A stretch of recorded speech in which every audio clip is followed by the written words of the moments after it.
चाहूँगा हमारे अगले जो स्पीकर हैं डॉक्टर वेंकटेश दत्ता, प्रोफेसर हैं बाबा भीमराव अंबेडकर यूनिवर्सिटी लखनऊ में। आपने नदियों पर बहुत काम किया है। छोटी छोटी नदियाँ जिनका जिक्र प्रोफेसर तारे ने अपने जो ओपनिंग सेशन में उन्होंने जिक्र किया था, छोटी छोटी नदियों की क्या समस्याएं हैं, उनके पुनर्जीवन को लेके क्या क्या प्रयास किए जा सकते हैं, ज़मीन पर चल के ज़मीन से जुड़ी उनकी स्टडीज़ है। बहुत सारे पीएचडी पोस्ट डॉक बच्चों को गाइड कर रहे हैं। और सबसे इम्पॉर्टेंट चीज़ जो ग्रीन इनिशिएटिव्स हैं, go green, capital less intensive activities की तरफ ज़्यादा प्रयासरत है। तो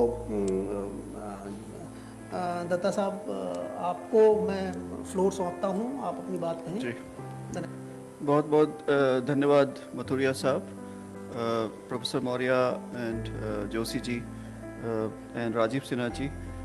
जैसा कि अभी आपने कहा कि आप आज हिमालय की बात करेंगे, तो मेरे मन में एक अभी अचानक एक सवाल हुआ।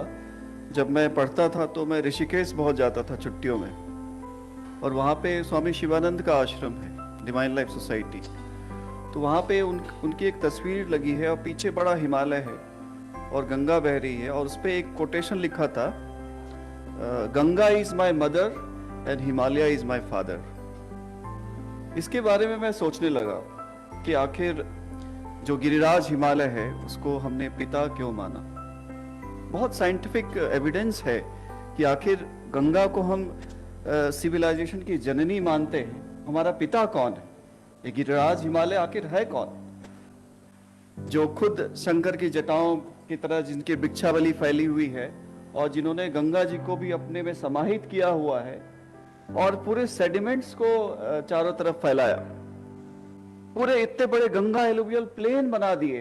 पूरे विश्व में ऐसा गंगा एलुवियल प्लेन, इतना बड़ा विस्तृत मैदान पूरे विश्व में नहीं है, आप कहीं भी चले जाइए। और उसके पीछे स्टोरी अगर आप देखेंगे तो आप टाइम स्केल सोचिए कि करीब 4.54 बिलियन, मतलब करीब 4.5 अरब साल पहले हमारी पृथ्वी की उत्पत्ति हुई, और उसके करीब जो हमारा जो 3.5 अरब साल पहले जो हमारा पहला ब्लू ग्रीन सेल पैदा हुआ, लाइफ शुरू हुए।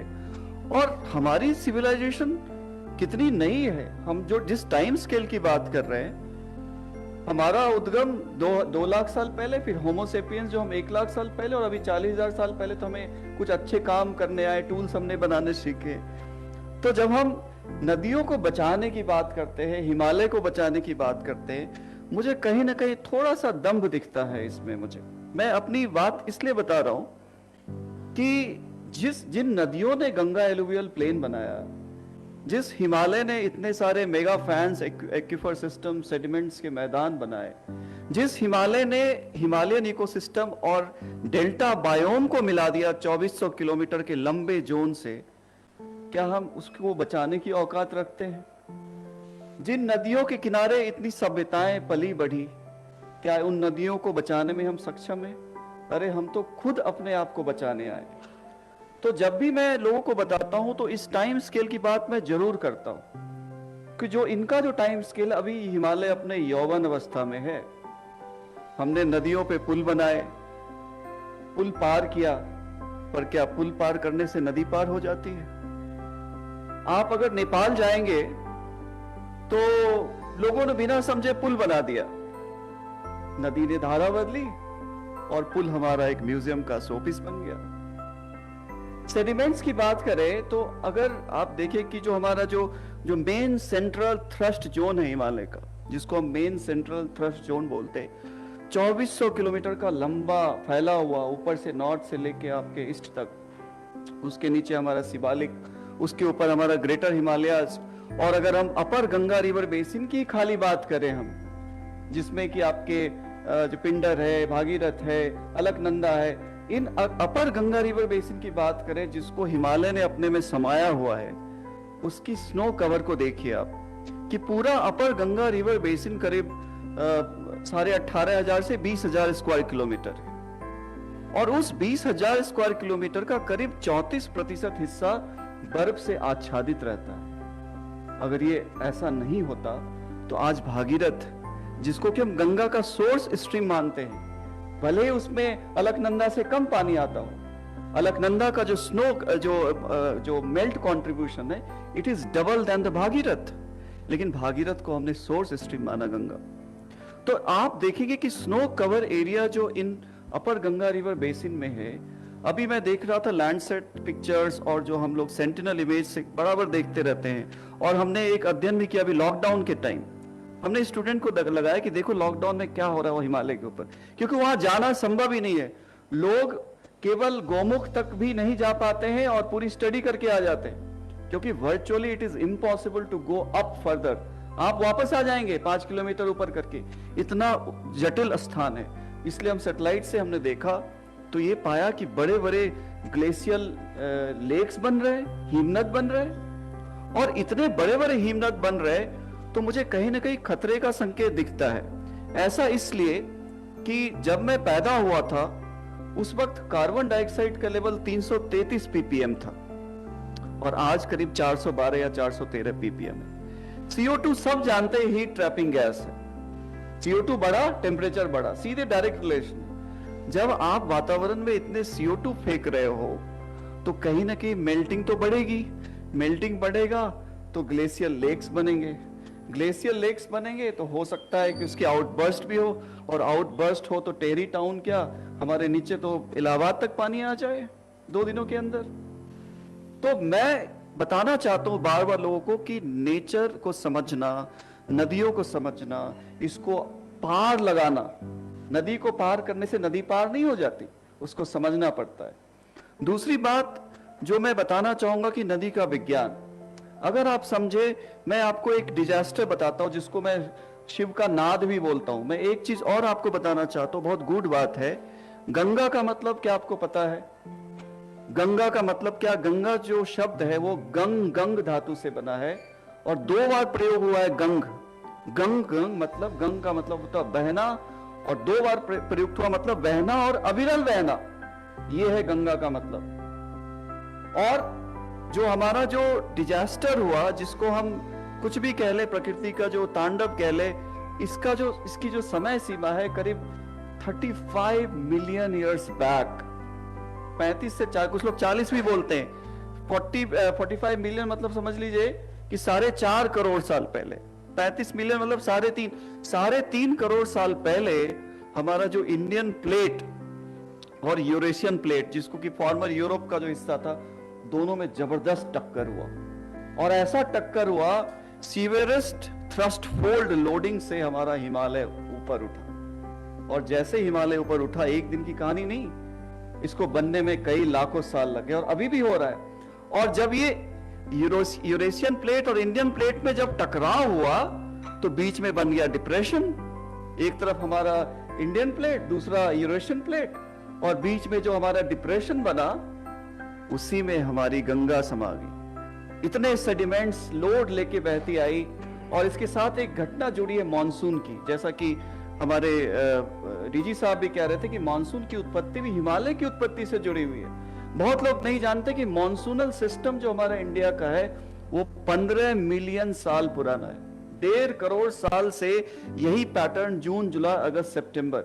हमारी मेमोरी बहुत कमजोर है, हम 200 साल से पहले नहीं सोच पाते, लेकिन हम फ्लूवियल मेमोरी की बात मैं करता हूं, जो मेमोरी नदियों ने बनाई, जो मेमोरी सेडिमेंट्स ने बनाई, क्या उस मेमोरी तक हम पहुंच पाते हैं? आज हमारे पास जियो हेरिटेज पॉलिसी नहीं है, हम लोग उस पर काम कर रहे हैं कि नदियों के साथ जो लैंडस्केप बना है, हिमालय के साथ जो लैंडस्केप बना है, क्या हम उसको हेरिटेज का दर्जा दे सकते हैं? यदि हम ताजमहल को हेरिटेज का दर्जा दे सकते हैं, लाल किला को हेरिटेज का दर्जा दे सकते हैं, तो क्या हम हिमालय को प्राकृतिक विरासत का दर्जा नहीं दे सकते? क्या नदियों को हम प्राकृतिक विरासत का दर्जा नहीं दे सकते? तो मेरे कहने का मतलब है कि जो इस थ्रस्ट फोल्ड लोडिंग की वजह से जो हमारा सीवेरेस्ट फोल्डिंग अनफोल्डिंग और जो हमारा जो सेंट्रल जोन बना, लोअर सिवालिक्स बने, अपर हिमालयाज बने, और जो नदियां बनी, इसका कार्यक्रम, इसका जो टाइम जोन है हमारे मेमोरी से परे है। लाखों साल पुरानी ये घटनाएं हैं, इसलिए हमें इसे रिस्पेक्ट करना चाहिए। तभी मैं फ्लूवियल मेमोरी की बात करता हूं और बताता हूं कि नदियों के साथ का जो टेरेस है वो बहुत जरूरी है। जो नदी का जो दोनों बाह जिसको बोलते नदी की दोनों बाहें, आप जब नदी यात्रा करते हैं तो नदी के दोनों किनारे एक जैसे मालूम पड़ते हैं, जैसे हमारे दोनों हाथ एक जैसे दिख रहे हैं। लेकिन इस हाथ से मैं ज्यादा काम करता हूँ, इस हाथ से कम करता हूँ। नदियां भी ऐसे करती है, नदी के दोनों किनारे दोनों छोर अलग होते हैं, एक कॉन्केव साइड होता है, एक कॉन्वेक्स साइड होता है। जैसा सर बता रहे थे कि नदियों के किनारे हम जंगल लगा दें, लेकिन अगर हम कॉन्वेक्स साइड लगा देंगे तो भी दिक्कत है, सीधे कॉन्केव साइड भी लगा दे तो भी दिक्कत है, वो कटान का है हिस्सा, कॉन्वेक्स में डिपॉजिट सेडिमेंट्स होंगे। तो हमें बहुत सोच समझ के स्टेप्स लेने होंगे, कहां पे बाढ़ बिंदु है, कहां तक पानी का फैलाव है, कहां तक हाई फ्लड जोन्स है, और जो हमारा मॉनसूनल सिस्टम है, हमारा जो पूरे जो चक्र है, उसके अंदर जो वेराइटीज ऑफ फ्लो रिजीम्स है, नदियों का जो प्राकृतिक बहाव के अंदर जो जो डाइवर्सिटी है, वो कहीं भी, यूरोप की नदियों को मैंने देखा, मैंने बहुत सारी नदी यात्राएं करी, कहीं भी इस तरह के जो फ्लो रिजीम्स हैं, जो प्राकृतिक बहाव के जो अलग अलग आयाम है, वो विश्व की किसी भी अन्य नदियों में देखने को नहीं मिलते। चाहे वो फ्लशिंग फ्लोज हो, या वेरिएबल फ्लोज हो, या सबसिस्टेंस फ्लोज हो, या हाई फ्लोज हो, या वेरी लो फ्लोज हो, हर नदियां 18 दिनों में अपने आप को साफ कर लेती हैं। इसलिए जब कहते हैं कि हम नदियों को साफ करने आए, तो भी मुझे वहां थोड़ा सा दम्भ दिखता है, क्योंकि नदियों का जो फ्लशिंग फ्लो होता है, नदियों का जो जो जो अभी संक्रमण काल जो इसको कह रहे हैं, अभी जो अगस्त और सितंबर, जो अभी जो मॉनसून का जो हमारा प्लेटू चल रहा है, जो नेपाल और तिब्बत से जो नदियां अपने आप को एम्प्टी कर रही है, और हम कहते हैं कि नेपाल ने पानी छोड़ दिया, ऐसा नहीं होता। ये नदियों का स्वभाव है भाई, नदियों का वेट फेज है और नदियों का ड्राई फेज है, इसे आप रिस्पेक्ट करिए। नदियां अपने मायके आई है अपने, और अपने बाह फैला के सेडिमेंट्स को फैलाती है। अगर ये सेडिमेंट्स नहीं होता तो बांग्लादेश का डेल्टा नहीं बनता, अगर ये सेडिमेंट्स नहीं होता तो फ्रेश वाटर डेल्टा, जो सुंदरवन के जो मैंग्रोव्स हैं, वो नहीं बनते। तो मुझे तो बहुत ही विस्मित हो जाता हूँ जब भी मैं इसके बारे में, हिमालय और नदियों के बारे में सोचता हूँ, तो मुझे पूरा का पूरा एविडेंस दिखता है एक गूढ़ विज्ञान का। और जैसा कि आपने परंपरा की बात करी है, तो जब तक हम नदियों की समझ अपने अंदर नहीं करेंगे, नदी विज्ञान को आगे नहीं बढ़ाएंगे, नदी वैज्ञानिक नहीं बनाएंगे, अपने यूनिवर्सिटीज में इस तरह की ट्रेनिंग नहीं देंगे, एंशिएंट विजडम को आगे नहीं बढ़ाएंगे। हमने 5 नदी मंत्र दिए, अभी जो हमने नदी यात्रा करी, हमारे साथ पूरा लैब था, हमारे साथ सैटेलाइट लैब्स थे, हम केमिकल्स को देख पा रहे थे, फ्लोराइड वगैरह तो वहीं पे निकाल लेते थे। लेकिन 8 दिनों के बाद मैंने बोला लैब को अलग रखो। हमने इतने सैंपलिंग करे कि मैंने हाथ में पानी उठाया और बोला बदबू आ रही है इसमें, हाँ बदबू आ रही है, तो फिर इसमें क्या जरूरत है? आप बोलो ये नाले का पानी है। आप अपनी हाथ की धाराएं नहीं देख पा रहे, अपने अंजुली में हाथ में पानी लेकर, तो सोफिस्टिकेटेड इंस्ट्रूमेंट्स की क्या जरूरत है? पहले हम उसको नहाने लायक बनाए, पहले हम उसमें मछली के रहने के लायक बनाए। तो मैंने इंडिकेटर्स बनाए हैं जो बिना मशीन के, जो बिना इंस्ट्रूमेंट के हेल्थ इंडेक्स को बताता है। मैं नदियों के किनारे जाता हूँ, लोगों से बात करता हूँ कि भाई आप यहाँ पे नहाते हैं, मवेशी पानी पीते हैं क्या, कौवे भी पानी पीने आते हैं? आप वहां पे बैठिए आधे घंटे, अगर उस नदी के अंदर कोई भी जानवर भी पीने के लिए नहीं आता तो नदी is dead, river is dead. First you have to bring back glory to those rivers and the tributaries, since the time is less and the topic is very it's very close to my heart, so I will respect the time and I'll respect my ancient my very father, that is Himalaya, and I'll again repeat, Himalaya is my father and Ganga is my mother. Thank you so much.